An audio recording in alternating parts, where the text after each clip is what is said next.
Hello guys, Malabar ജ്വല്ലറിയിലെ എൻ്റെ ഒരു പൊട്ടി ബ്രേസ്ലെറ്റ് റെഡിയാക്കാൻ വേണ്ടി പോയത്. അവിടെ എത്തി നോക്കുമ്പോഴത്തേക്ക് നിറച്ചു ആൾ. ഞാൻ വിചാരിച്ചു പഠിച്ചോനെ സ്വർണ്ണത്തിനാണെങ്കിൽ ഇത്രയ്ക്കും വില, ഇവിടെ ഇനി എന്തെങ്കിലും വെറുതെ കൊടുക്കുന്നുണ്ടാ? അത്രമാത്രം ആളുണ്ട് കേട്ടോ അവിടെ. ഞാനൊന്ന് മൊത്തത്തിലൊന്ന് കറങ്ങി നോക്കി എന്താ സംഭവം നോക്കാൻ വേണ്ടി. എങ്ങാനും ഏതൊരു സിനിമയിൽ മറ്റേ സലീം കുമാർ പറഞ്ഞ പോലെ എങ്ങാനും ബിരിയാണി കൊടുക്കുന്നുണ്ടെങ്കിലോ. അപ്പം ഞാൻ നോക്കിയപ്പോൾ അതാണ് മനസ്സിലായത്, അവിടെ ഒന്നും വെറുതെ കൊടുക്കുന്നില്ല. ആൾക്കാർ കല്യാണത്തിനും എൻഗേജ്മെൻറ്റിനും അങ്ങനെ ചില ആവശ്യങ്ങൾക്കൊക്കെ വേണ്ടിയിട്ട് സ്വർണം വാങ്ങാനായിട്ട് വന്നത് തന്നെയാണ്. സ്വർണത്തിന് എത്ര വില കൂടിയാലും പെണ്ണുങ്ങൾക്ക് അതൊന്നും ഒരു വിഷയമല്ല.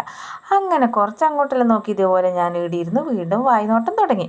അങ്ങനെ ഒന്ന് ഇരുന്നുകൊണ്ടിരിക്കുമ്പോൾ വിരിച്ച് ഒന്ന് വെറുതെ പോയി അവിടുന്ന് മാലയിലൊന്ന് ഇട്ട് നോക്കാം. പെണ്ണുങ്ങൾക്ക് പൊതുവേ എന്നെപ്പോലത്തെ ആൾക്കാരൊക്കെ സ്വർണം കണ്ടാൽ ഒരു ഗതിയാണല്ലോ. അങ്ങനെ ഇത് ഇട്ട് നോക്കാൻ പൈസ ഒന്നും കൊടുക്കണ്ടല്ലോ. അങ്ങനെ ഞാൻ ഓരോന്നിട്ട് ഷോ ഓഫ് കാണിക്കണേ. പിന്നെ ഇങ്ങനത്തെ കളറ് ഈ കല്ലകളിലുള്ള മാലയെല്ലാം എനിക്ക് ഭയങ്കര ഇഷ്ടമാണ്. അതും ഒന്ന് ഓരോന്നായിട്ട് ഇട്ട് നോക്കി.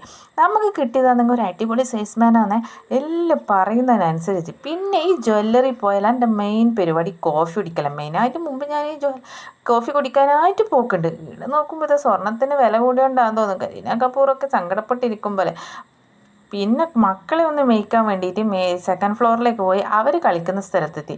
ഇവിടുത്തെ അവർ ഏതോ ഒരു സ്വർഗ്ഗലോകത്തെത്തിയ പോലെതാ. നമ്മുടെ പൊന്നൂസിൻ്റെ എല്ലാം കളി നോക്കും. പിന്നെ താഴെ കുറേ കളറ് വളകൾ. പിന്നെ അടുത്ത പൂതി ഇതാണ്, ഇതൊന്ന് ഇട്ട് നോക്കിയേക്കാം.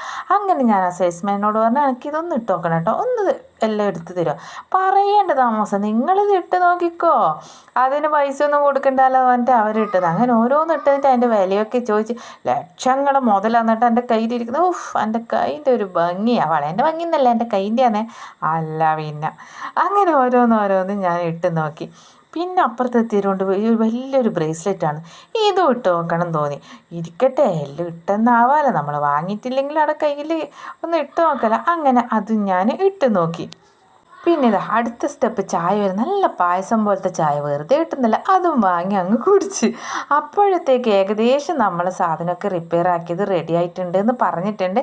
അങ്ങനെ അത് അവർ നമുക്ക് തന്നിതാ ബില്ലിംഗ് സെക്ഷനിലൊക്കെ നോക്കിയേ. റേഷൻ കടയിലൊക്കെ ക്യൂ നിൽക്കും പോലെ ഉള്ളത് അതാണ്. ഇപ്പോൾ സ്വർണ്ണത്തിന് വില കൂടിയാലും പെണ്ണുങ്ങന്മാർ